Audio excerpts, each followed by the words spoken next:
Yap, kembali lagi di Kutu Buku 24 bersama saya David Kriswiantoro. Dan di video kali ini gue bakalan ceritain pengalaman apa aja yang gue alamin selama gue bikin channel horor ini, yang sebelum-sebelumnya gak bakalan gue ceritain. Jadi selama gue bikin live streaming setiap malam Jumat dan setiap gue bikin jalan-jalan horor, itu aja yang bakalan gue ceritain. Dan untuk pengalaman kru kayak Deden itu mungkin bisa gue bikin di lain video aja. Oke, tapi sebelumnya disclaimer aja buat kalian, gue ini nggak punya kemampuan khusus. Gue ini cuman mas-mas biasa yang memaksakan diri aja untuk, dan kebetulan gue agak tertarik sih dengan konten-konten yang berbau horor. Makanya gue bikin acara segmen horor tersendiri di channel ini. Jadi buat kalian yang bingung, ini ada cover, ini ada apa fashion, kok ada horor, ya itu semua yang gue bikin adalah hobi gue. Oke, nggak usah lama-lama, tapi sebelum kita masuk ke videonya, kita intro dulu. Setelah gue bikin channel ini, setelah gue lewatin beberapa kali live streaming, dan di video sebelumnya gue pernah bikin satu buah video, judulnya adalah gue nggak percaya setan. Videonya ada di sini, di atas sini. Silahkan kalian tonton setelah video ini, nggak apa-apa. Di situ gue ngomong kalau hantu atau makhluk astral atau apalah itu hanya energi. Dan kita sendiri kan juga punya energi kan. Kita sendiri sebagai manusia punya energi. Nah, tinggal kitanya aja, kita balance sama dia, atau kita lebih kuat dari dia, atau kita energinya lebih rendah daripada dia. Itu sih yang sebenarnya yang gue amin ya, atau gue percaya dari dulu ya. Dan setelah beberapa kali gue live streaming, ternyata ada beberapa momen ketika gue itu bisa sadar kalau di situ ada sesuatu gitu. Dan itu benar-benar terlihat tapi nggak jelas, maksudnya nggak sedetail itu, dan itu cuman beberapa detik aja gitu. Tapi kalau untuk suara, ya pokoknya gangguan-gangguan suara itu cukup sering gue alamin. Ya, yang paling sering gue alamin adalah suara. Dan di akhir-akhir ini gue cukup mengejutkan, sampai-sampai gue bilang bahwa oke, ini mungkin gue perlu edukasi lagi, mungkin gue perlu tata cara lagi ketika gue live streaming. Karena ada kejadian yang 1 minggu yang lalu itu gue alamin, dan itu benar-benar gitu loh. Sampai gue bilang, ini dia, ini baru apa, ini yang gue maksud gitu loh. Nggak, ini udah pagi ya, ini udah nggak tahu, ini jam 1 kalau nggak salah, dan ini gue sendiri. Gue lanjut. Nah, dimulai dari yang pertama aja ya, kita bahas pelan-pelan apa aja yang gue alamin. Untuk yang penampakan atau untuk yang sosok, itu yang pertama kali gue lihat agak lumayan berbentuk itu yang di belakang ya, di belakang kebun belakang sini. Lumayan deket sih tempatnya. Yang gue nggak dapet tempat untuk live streaming, akhirnya live streaming di situ kan. Dan di situ gue bakar dupa kan. Ya waktu gue live streaming berdua sama Deden, itu lokasinya nggak jauh memang. Tapi mungkin saat itu harinya memang lagi apesnya aja sih ya. Dan di situ ketika gue bakar dupa, setelah beberapa saat, gue ngelihat nih di ujung mata kanan gue, ini ada sosok yang berdiri. Ini sumpah gue merinding anjir. Tempatnya deket loh soalnya. Ada sosok yang berdiri itu gede. Deskripsinya ada salah satu penonton di live streaming itu yang melihat juga. Ya mungkin memang yang saat itu gue juga kenal sebenarnya sama dia. Dia juga temen nongkrong. Cuman dia kerjanya di luar daerah, nggak di sini. Dia selalu ngikutin live streaming gue setiap malam Jumat. Namanya Felix. Ketika gue tahu di situ ada sosok sesuatu, ada ada sesuatu lah, gue kan arahin kamera gue dan senter gue ke situ kan. Nah ketika itu gue sekelebat nemu ada sosok gede gitu, ada taringnya juga. Serius, ini gue nggak bohong. Sosok ini mungkin hanyalah apa ya, perwujudan dari energi tersebut kan. Gue deskripsiin sosok tersebut, tapi dalam hati ya, gue tahu itu sosoknya. Dan ketika itu muncul bau yang lumayan nggak enak banget. Ya, bau itu kayak bau, ya pokoknya bau gitulah, bau yang gak enak banget. Dan itu dupa itu tepat di depan kita, di depan gua sama Deden. Itu dupa itu sebelumnya baunya juga menyengat kan, kalian tahu sendiri lah. Satu dupa aja, dibakar satu dupa aja, satu ruangan ini bisa penuh dengan bau dupa gitu loh. Dan ternyata saat itu kita berdua nih, gue sama Deden langsung nyium bau yang gak enak tersebut, mengalahkan bau dupa. Dan akhirnya Deden kan ya masih penakut banget kan. Deden akhirnya langsung ngajak balik. Dan waktu gue mau balik, di situ Felix baru komen. Dia ngelihat sosok persis apa yang gue lihat, apa yang gue deskripsiin. Itu sama persis sama yang dideskripsiin dia. Itu percaya nggak percaya, itu yang hal yang apa ya, menurut gue paling greget yang pertama. Dan saat itu juga karena didukung dengan bau yang langsung menyengat itu, akhirnya ya udahlah gue putuskan untuk pindah lokasi. Dan akhirnya gue cerita di sini kan. Itu yang pertama. Terus yang kedua ketika gue live streaming bertiga, ada gue, Deden, sama Dion. Itu lokasinya di Waduk Pedang. Kalau kalian nggak tahu waduk, danau ya. Namanya Danau Pedang. Danau itu sih belum nggak danau yang lama gitu ya. Danau itu juga dibuatnya baru-baru aja. Maksudnya baru beberapa tahun kemarin lah. Gua kecil belum ada sih danau itu. Bahkan gua waktu SMP juga belum ada. Ketika kita masuk ke danau itu nggak ada apa-apa. Maksudnya kita masuk ke dalam area danau itu nggak ada apa-apa samping-sampingnya. Tapi ketika di situ ada satu buah jembatan. Nah, jembatan ini sebenarnya yang terkenal adalah jembatan ini di tempat situ. Di jembatan itu sering banget ada orang yang katanya itu entah itu melihat melihat sesuatu atau diberhentikan. Bahkan ada, gue pernah dengar cerita ada orang yang sampai diberhentiin, ada sosok yang di tengah-tengah jembatan itu dan dia nggak bisa lewat. Ketika kita masuk ke area jembatan itu, pas di situ Dion itu sebenarnya mencium bau belerang. Nggak tahu entah dari mana kok dia bisa nyium bau belerang, tapi dia nggak ngomong. Dion sama Deden itu ya 50-50 lah, hampir imbang, tingkat penakutnya itu hampir imbang.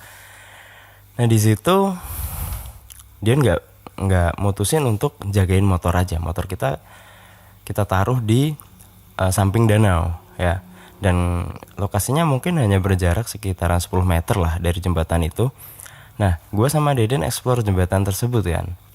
Nah di situ buat kalian yang belum nonton, tonton aja dulu live-nya.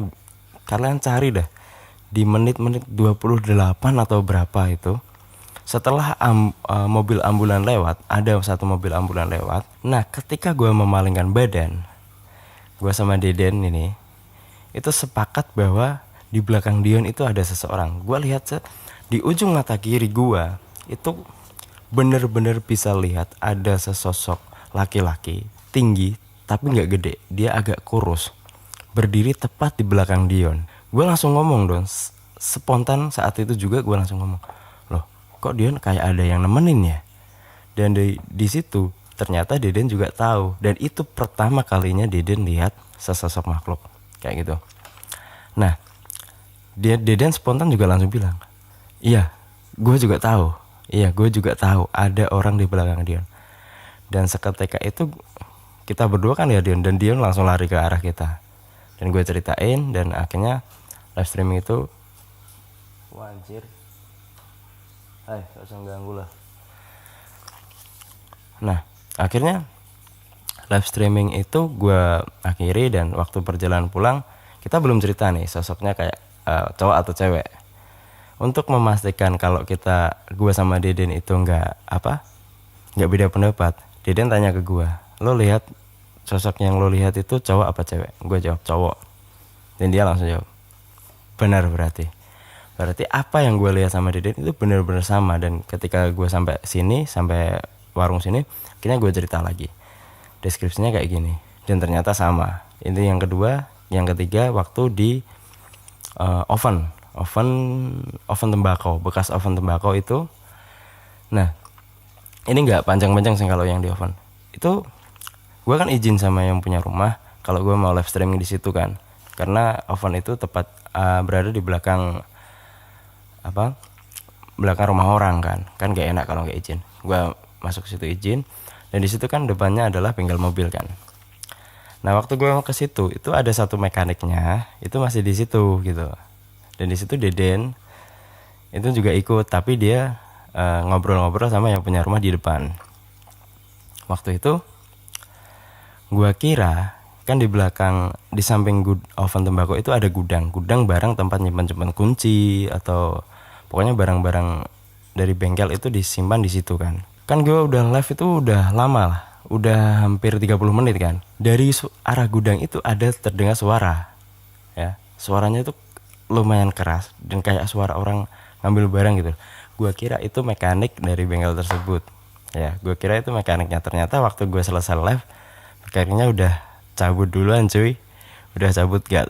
Waktu gue mulai live streaming entah itu baru 5 atau 10 menit udah cabut cuy. Jadi gak ada yang ke gudang itu, gak ada. Dan itu gue pastiin Deden sama yang lain di depan itu juga fix ngedenger suara itu. Dan yang punya rumah sih bilangnya itu kucing, tapi itu gue nggak yakin itu bukan kucing karena nggak mungkin lah. Yang punya rumah bilang itu tikus, dan gue kan nggak mungkin tikus sampai seberisik itu, nggak mungkin. Kalau kalian penasaran, kalian bisa tonton live streamingnya ada di atas ini ya, bisa kalian cek lah. Dan yang terakhir ini yang paling greget banget. Yang kemarin gue live streaming di Sendang ya itulah pokoknya, yang gue live streaming beda kabupaten. Yang belum nonton silahkan tonton dulu. Tapi yang di live streamingnya itu audionya bener-bener keganggu banget, keganggu parah. Jadi audio yang biasanya gue live streaming itu nggak apa-apa, biasa-biasa aja. Mungkin beberapa kalau memang trouble di hardware-nya itu biasanya cuman dikit-dikit aja, kayak cuman krek-krek gitu. Itu terus itu terus terus. Dan ternyata nggak sampai di situ. Setelah gue live streaming, gue pindahin file, yang gue kan bawa kamera ini juga. Gue pindahin file dari kamera ini. Ternyata file dari kamera ini waktu di lokasi itu juga keganggu parah. Dan ini gue kasih tunjukin cuplikan filenya yang audionya yang keganggu itu.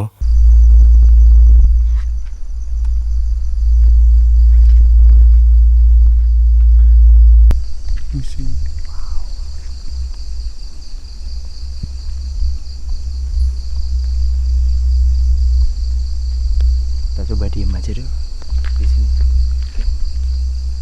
Kita diem aja tuh.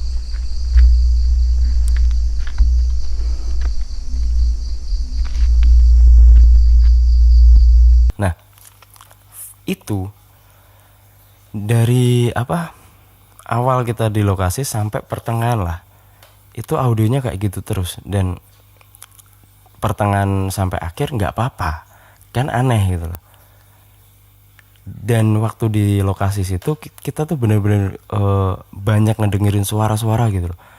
Suara dari jauh, suara dari dekat, anjir gue merinding. Itu bener-bener banyak banget suara yang kita dengerin. Dan waktu di jembatan juga gue sama Deden sepakat kalau kita ngedenger sesuatu kayak auman gitu, tapi agak jauh. Nah, ketika gue coba cari, waktu gue edit kan, gue coba cari di mana sih suara itu, berharap kalau suara auman itu kedengeran kan. Ternyata yang kedengeran ternyata justru di situ audionya malah error, kayak ngedengung sendiri gitu loh. Jadi seolah-olah audio yang error itu nutupin suara-suara yang kita dengar waktu di lokasi gitu. Itu yang pertama. Terus nggak sampai di situ juga, waktu gue pulang, for your information aja, bapak gue juga lumayan kuat untuk hal-hal kayak gitu. Dan waktu gue pulang, dan bapak gue itu selalu ngelihat live streaming gue.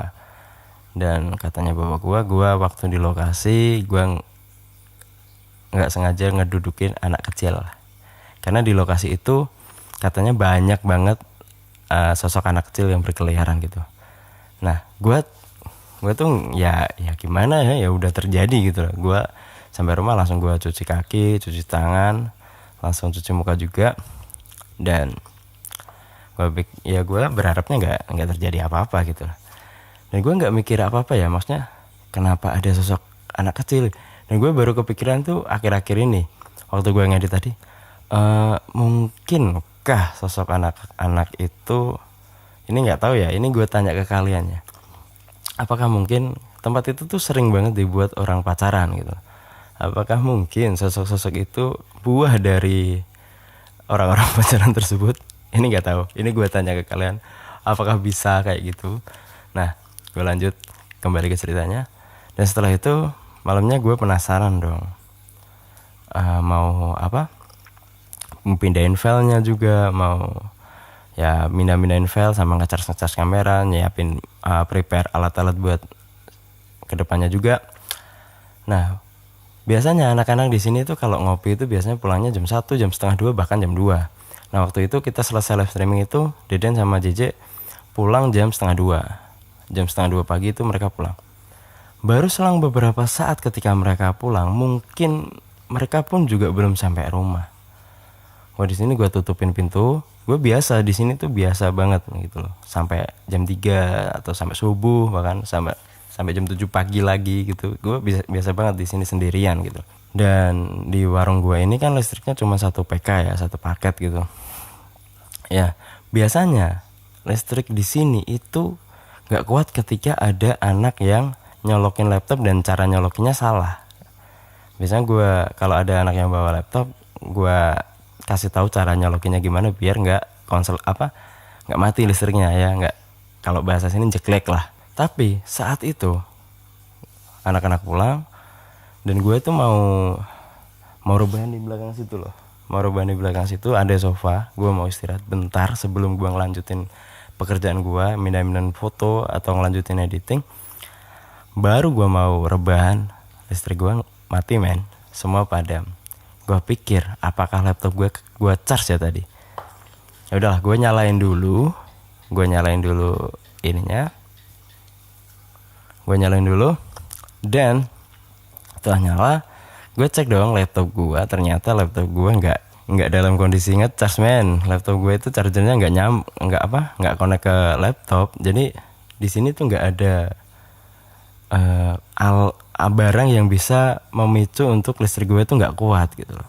Itu bener-bener gue kaget banget. Saat itu juga gue langsung WhatsApp Deden, gue cerita gue gini. Oh ya udah ya, akhirnya malam itu udahlah, mungkin mungkin sosok yang di tempat tadi ada yang ngikutin kesini, atau mungkin ya nggak tahu lah, pokoknya itu yang gue alamin. Gue nggak mikir aneh-aneh, gue langsung ya udah matiin, gue tidur. Mungkin saatnya istirahat gitu aja sih. Oke, itu aja cerita dari gue. Gimana kalau kalian punya cerita-cerita mistis? Bisa kalian tulis di kolom komentar. Kalau cerita kalian banyak, bisa gue bacain. Dan siapa tahu ada yang bisa menjelaskan kejadian-kejadian yang gue alamin tadi.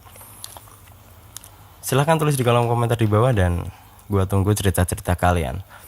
Oke, sekian video kali ini. Saya David Subiantoro. Sampai jumpa di video selanjutnya. See ya.